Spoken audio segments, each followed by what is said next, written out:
Ya, kalau bicara soal tradisi, menurut saya sih ada beberapa tradisi-tradisi yang eh, dipercayai sebagai fakta, padahal menurut saya sesungguhnya itu hanya mitos. Jadi, tapi karena ini sudah dipercaya turun-temurun ya, sehingga kadang kalau dilanggar atau mungkin tidak dilakukan, mungkin ada juga sebagian merasa takut kualat. Selain takut kualat, mereka juga kadang-kadang merasa ada ganjalan ketika tidak melakukannya, karena ini seperti sudah mendarah daging gitu loh. Nah, kalau bicara soal mitos atau fakta dari sebuah kebiasaan atau tradisi ini, saya kasih contoh aja biar gampang. Karena kalau pakai contoh itu lebih mungkin masuk, lebih gampang menerimanya. Meskipun saya nggak pintar bercerita sebenarnya. Nah, ada sebuah kebiasaan kalau di dalam keluarga antara orang tua dan anak itu hitungannya, entah hitungan lahirnya atau hitungan apanya itu tidak pas, itu biasanya si anak ini harus diserahkan atau diangkatkan anak ke entah itu orang lain atau ke para dewa yang ada di kelenteng. Jadi banyak yang diangkatkan anak lah, kurang lebih begitu. Nah, kebetulan di keluarga saya ada saya dengan adik saya yang perempuan. Karena orang tua saya ini tipe yang gak mau ribet berurusan dengan orang, karena katanya banyak sekali kejadian yang ketika diangkatkan anak kepada sama-sama manusia walaupun saudara, itu nanti kedepannya bisa ada ribut-ribut gak jelas apa gitu loh. Jadi akhirnya karena orang tua saya gak mau ribet itu, dia ini kemudian memilih untuk memberikan atau mengangkatkan anak-anaknya ini yang hitungannya gak pas sama orang tuanya ke kelenteng, ke dewa yang ada di kelenteng. Dari hasil diskusi kemudian disepakatilah bahwa salah satu kelenteng di Jawa Tengah ya, itu sebagai tempat untuk kami itu diangkatkan anak. Jadi saya diserahkan ke kelenteng yang dewanya cowok. Jadi saya diserahkan di kelenteng Welahan itu. Kalau Anda tahu, kelenteng Welahan itu ada dewanya Hyang Dian Sangte. Kenapa dipilih dewa yang cowok? Karena menurut ya mitos lagi menurut saya. Menurut mitosnya itu ya, kalau anak wanita itu nggak boleh diangkatkan anak ke Kuan Im. Katanya nanti nggak laku kawin, jadi jomblo seumur hidup. Maka dicarinya dewa yang bukan Kuan Im, yang laki-laki. Dan menurut tradisi kebiasaan yang menurut saya juga mitos ya, anak angkat dewa ini ya di Kuepang ya istilah umumnya, itu menjelang umur 17, pokoknya maksimal persis dari ulang tahunnya pas ke-17 itu harus diambil. Jadi orang tua kandungnya yang asli itu harus ngambil. Katanya, kenapa harus diambil? Ya itu kembali lagi ke mitos lagi. Katanya kalau nggak diambil ya nanti ya kalau perempuan nggak laku nikah juga, laki mungkin sama. Karena waktu itu saya diceritain ya sama papa mama saya soal ini. Nah, singkat cerita ya, kan saya anak pertama. Jadi menjelang umur 17 ya, orang tua saya udah sibuk mau bikin upacara untuk pelepasan ini, dan akhirnya saya betul-betul dengan sembahyang, dengan ritual tertentu dilepas. Sudah nggak jadi anak angkatnya itu, Kongco Hian Dian Siang Te.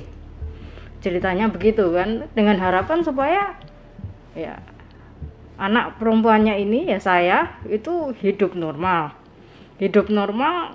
bisa punya suami, punya anak, ya beranak pinak gitulah. Namanya orang tua pasti harapannya punya ini ya, jalur keturunan yang jelas. Nah ceritanya begitu. Lalu adik saya ya, yang perempuan juga, itu kan juga sama-sama di Goepang ke Hian dan Sangte ini. Rupanya saking sibuknya papa mama saya ini kelupaan ngambil, dan adik saya juga nggak mengingatkan waktu itu kan. Kami sudah dikasih tahu menjelang umur 17, nanti kasih tahu ya papa mama, diingatkan untuk ini, ambil ini kuepangnya. Nah jadi alhasil adik saya yang perempuan itu sampai hari ini nggak pernah dicabut itu kuepangnya karena udah telanjur. Nah tapi mitosnya kan kalau anak perempuan yang dikuepang sama dewa kemudian nggak diambil pada saat umur 17, maka dia nggak bisa punya suami, nggak laku. Nah faktanya saya yang diambil malah nggak laku. Coba kalau udah laku beranak pinak, hari ini saya nggak jadi bikuni kan. Sedangkan adik saya yang papa mama saya nggak pernah ambil karena kelupaan, sampai hari ini masih ya di Goepang lah di sana, itu sudah menikah, sudah punya anak. Nah ini berarti ini mitos atau fakta? Jadi kan agak rancu. Sama halnya ketika ya kita bicara bahwa banyak sekali orang yang punya sembayangan Kuan Im, kemudian dia konon katanya kalau sembahyang Kuan Im nggak boleh makan sapi, katanya kan begitu. Nah pada kenyataannya saya ini mengenal sembayangan pertama saya Liam King itu adalah Liam King Kuan Im. Dan dari sejak dimana saya belajar Liam King sendiri itu, saya makan sapi sampai hari ini dan aman-aman aja. Jadi ini mitos atau fakta? Karena faktanya saya nggak ada masalah.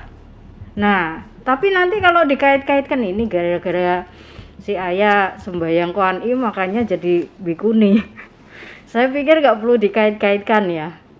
Karena memang apa namanya, menurut saya itu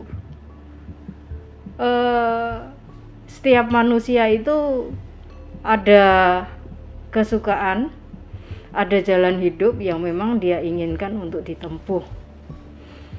Jadi bukan karena Kuan Im atau enggak ada masalah. Bukan karena saya dari awal itu menemukannya sembahyang Kuan Im, maka hari ini terus berjodoh dan jadi bikuni. Ya, saya rasa bukan di situ ya, karena memang dari kecil saya kurang berminat untuk berumah tangga. Memang agak beda dengan adik saya yang memang dari kecil itu sudah punya impian jadi ibu rumah tangga, beranak pinak. Nah, beda ya. Memang saya sedikit minat untuk berumah tangga tanpa harus ada embel-embel saya sembahyang Kuan Im ya. Dan itu pun sembahyang Kuan Im pun saya merasa bahwa itu adalah sebuah ketidaksengajaan juga, insiden bahwa kebetulan yang saya baca memang apa namanya, Liam King itu katanya punya Kuan Im, katanya yang pertama kali saya kenal itu.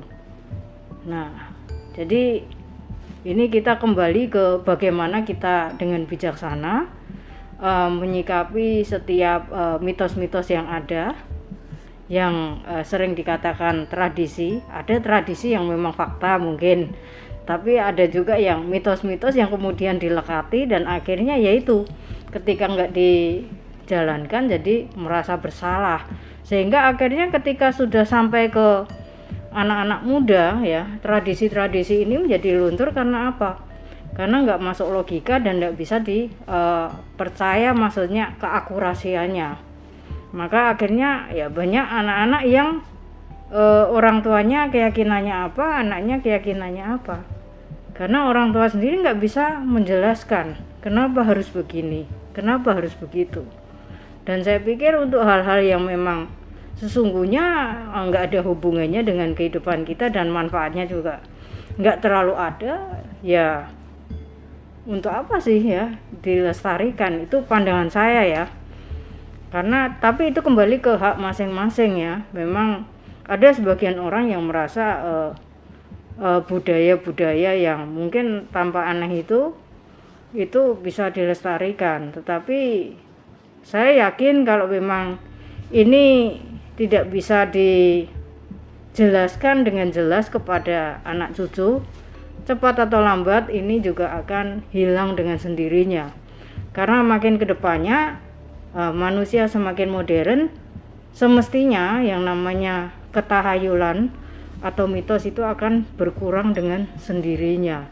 Tentu beda dengan kultur budaya orang-orang kita zaman kuno, di mana mungkin karena masih tradisional dan konservatif, sehingga